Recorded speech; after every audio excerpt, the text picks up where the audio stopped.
Hello, welcome to Subjective Insights. Bath time Chris. Bath time Chris in the video. Look at his wet face. Ooh. Anyway, today I'm going to talk about why I think the world's a bit messed up. Why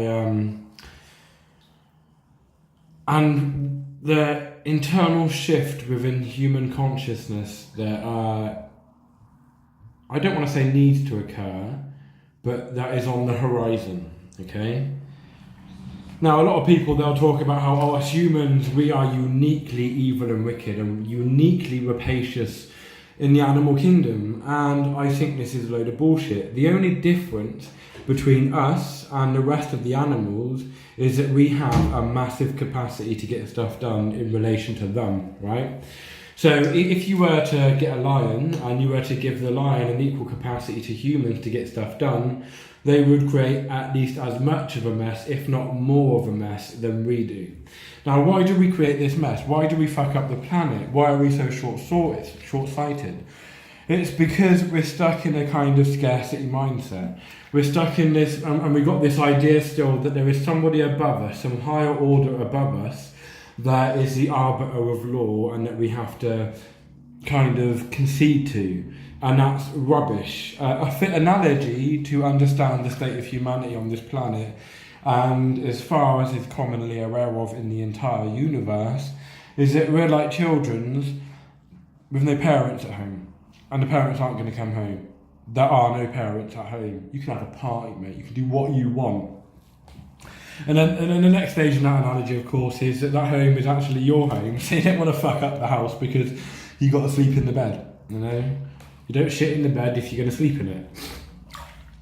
And so you have all these people, so let's say the really rich people, the millionaires, the top 1%, that are hoarding so much wealth, that are hoarding for themselves so much capacity to do what they want when they want, that hardly anybody else can do what they want when they want. You know, not even for a small amount of time.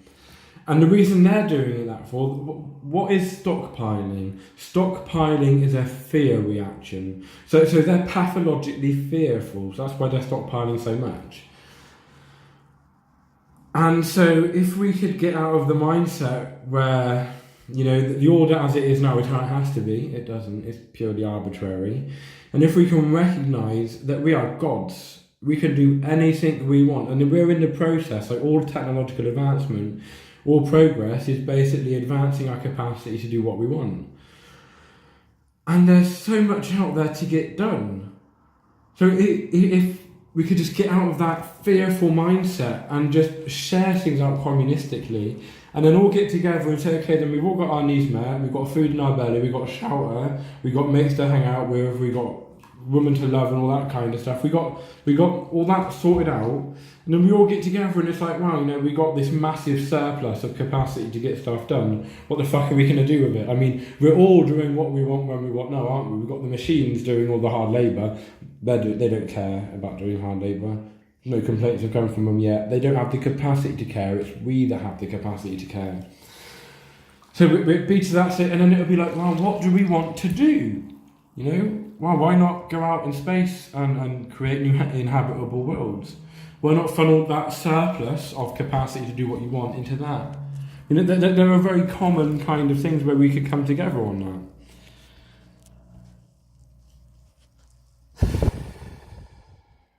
So we have that idea that just there's not enough to go around, and bad days may come, so we got to stockpile and all this kind of stuff. And maybe for society as a whole, stockpiling is like a valid kind of thing, because you don't know what's going to happen in the future. There may be poor seasons for food and stuff like that. So it's a good idea for society as a whole to stockpile. But individuals within that society to stockpile as they're doing, it's just damaging their capacity to stockpile. And inevitably, it's damaging the value of what it is that they're stockpiling. Now, we've got to recognise that we're fucking gods. There is nobody above us. There is literally nobody above us. We are at the top of the fucking hierarchy, you know? We're at the top of the food chain. That's where we are. We are free to do what the hell we want. And any idea of giving out laws to try and make people act contrary to that one, that will just produce guilt. And if you're guilty, you'll do anything to expiate that guilt. Anything. You'll go to confession, you'll pay tithes, you'll pray, you'll make sacrifices. But most of the time, people who are guilty will do anything, rather than actually address the issue that they're guilty about. You know, rather than putting the lollipop back in the baby's mouth, they will put the lollipop in their own mouth, go to the confessional and go, oh, vicar, I've done something naughty. I've stolen some confectionery from a baby. And the vicar will be like, do 20 Hail Marys and you'll be fine.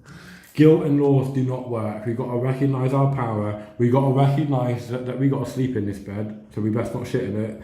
And